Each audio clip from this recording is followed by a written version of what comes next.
विक्रम बेताल तीन प्रेमियों की रहस्यमयी कहानी।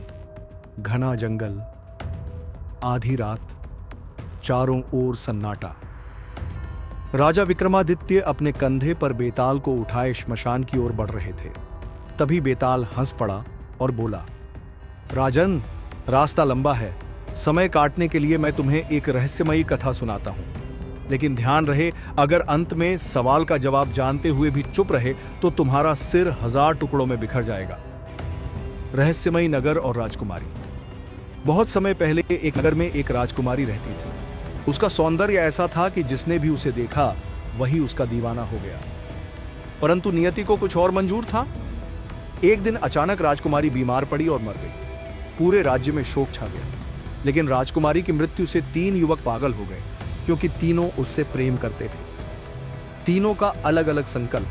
पहला युवक, मैं उसे वापस जीवन दूंगा, चाहे मुझे अंधकारमय विद्या क्यों न सीखनी पड़े, और वह जंगलों में जाकर तंत्र मंत्र सीखने लगा। दूसरा युवक, राजकुमारी भले ही अब इस संसार में नहीं, लेकिन उसकी अस्थियां और राख मेरी अमानत है।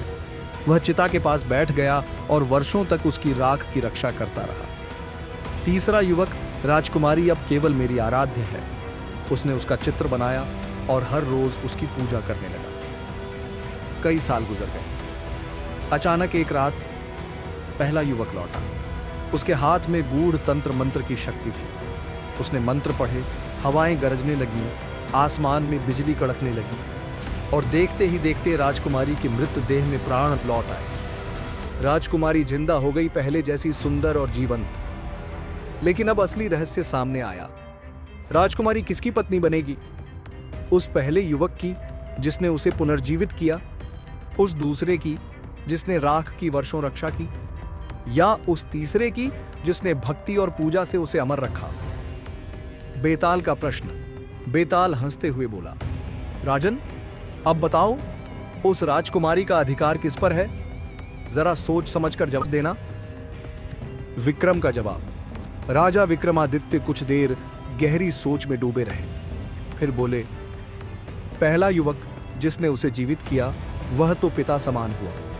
तीसरा युवक जिसने उसकी पूजा की वह पुजारी समान हुआ। लेकिन दूसरा युवक जिसने उसकी राख की रक्षा की, अपने जीवन को उसके नाम कर दिया, वही उसका सच्चा पति है। नैतिक शिक्षा। कठिन समय में साथ निभाना ही सच्चा प्रेम और कर्तव्य है।